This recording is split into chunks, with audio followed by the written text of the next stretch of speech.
তাহলে মুনাফিকুন এটা হচ্ছে সিঙ্গুলার। এখন এ প্লাস ওয়াও মাদ, দেখেন মুনাফিকুন প্লাস ওয়াও মাদ, তারপরে কি নুনে জবর।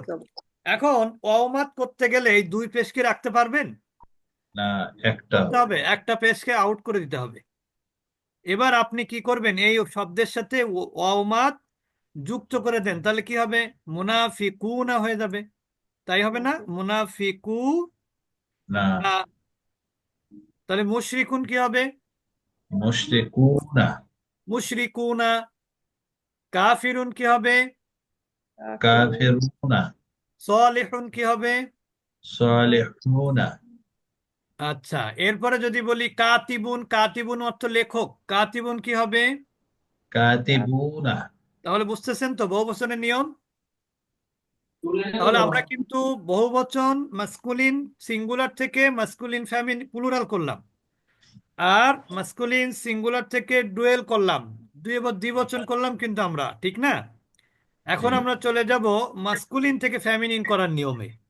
মাস্কুলিন থেকে ফেমিনিন করার ফেমিনিন। নিয়মে চলে যাব আমরা এখন। যেমন ইংরেজিতে কিন্তু মাস্কুলিন ফেমিনিন করার নির্দিষ্ট কোনো নিয়ম নাই। কিছু কিছু ক্ষেত্রে হয়তো আমরা উইম্যান ঠ্যান এইগুলো যুক্ত করি, ঠিক না? কিন্তু সকল ক্ষেত্রে এটা প্রযোজ্য না। কিন্তু আরবিতে একটা সহজ নিয়ম আছে। যেমন মুসলিমুন, এটা তো মাস্কুলিন। জি। এটা মাস্কুলিন কেন? কারণ এটা কেউ যদি বলে এটা মাস্কুলিন কেন, উত্তর কি বলেন তো? এখানে গোলতা নাই শেষে। না না না না, শুধু কি বলতে হলে কি মাস ফেমিনিন হয়? না, এখানে সেটা না। উত্তর হবে হচ্ছে ফেমিনিনের কোনো সাইন নাই। কি বলবেন? ফ্যামিলির কোনো সাইড নাই, ফ্যামিলির কোনো সাইড নেই। ফেমিনিন হওয়ার কিন্তু 9টা নিয়ম আছে। কয়টা নিয়ম? নয়। 9টা নিয়ম। কিন্তু একটা নিয়ম মোটামুটি 80% কাভার করে। একটা নিয়ম কি 80% কাভার করে। অর্থাৎ কিছু ফেমিনিন আছে সেটা মুখস্থ করতে হয় আরবিতে, আর কিছু ফেমিনিন আছে দেখে চেনা যায়। তো কিছু ফেমিনিন আছে দেখে চেনা যায়, তার মধ্যে আবার 80% আছে একটা নিয়মে। বাকি আর যে দুইটা আছে সেটা হলো আরো মনে করেন 5%, 5%, আর আরো 5% হলো আরেকটা নিয়মে। আর বাকি যে 10% 100-এর মধ্যে, ওইটা কিন্তু আপনাকে মুখস্থ করতে হবে। তাহলে কিন্তু দেখেন আপনি এখন কোন দিকে আগাবেন।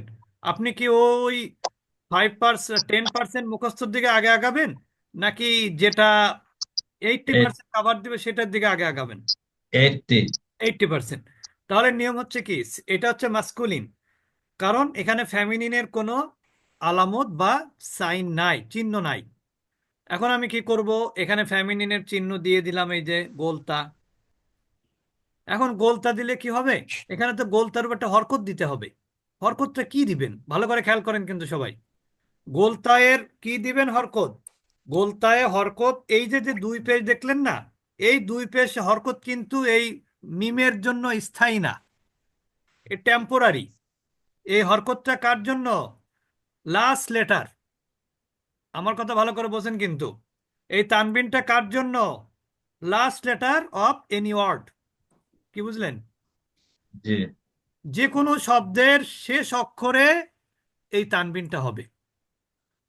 তাহলে আমাকে কি করতে হবে? তানবিন কি এই মিম ধারণের ক্ষমতা আছে? না। এই কাজ। তানবিনটা এর কাছ থেকে ছিনিয়ে নিতে হবে। নিয়ে কোথায় দিতে হবে? লাস্ট লেটার তখন হবে কে? গোলতা। তাহলে আমরা কি করলাম, দুই পেজটা নিয়ে গেলাম তায়ের উপরে। এখন মিমটা তো খালি হয়ে গেল, তো এখন কি দিবেন? এখানে তখন জবর দিতে হবে, কারণ জবর পড়া কি সহজ। জবর পড়া কি সহজ।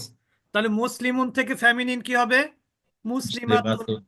এবার বলেন মুমিনুন তাহলে কি হবে? মুমিনাতুন। মিনা টান হবে না, মুমিনুনটা কি হবে?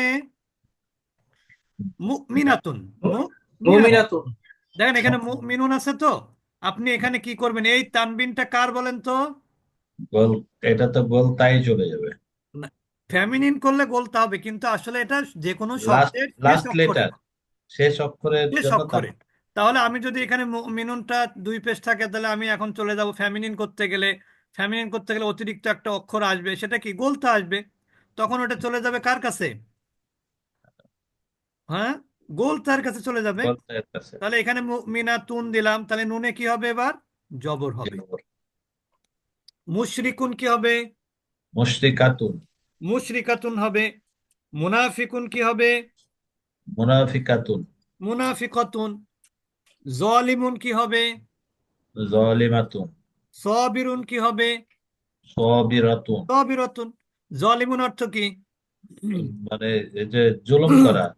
জুলুমকারী, অবিচারকারী। যিনি অবিচার করেন তিনি হচ্ছেন কি? জালিম। জালিম।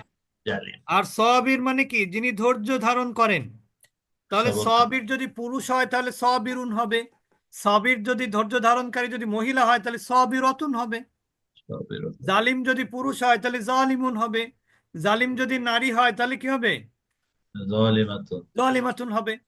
হাসিনা। যদি বলি পুরুষ লেখক তাহলে কি হবে? কাতিবুন। কাতিবুন। কাতিবুন। কাতি- ফিমেল রাইটার কাতিবাতুন। কাতিবাতুন। মেল টিচার মুআল্লিমুন। মুআ- মুআল্লিম। টিচার মুআল্লিমাতুন। মুআল্লিমাতুন। বুঝতে পেরেছেন এবার? যদি বলি মেল স্টুডেন্ট তলিবুন।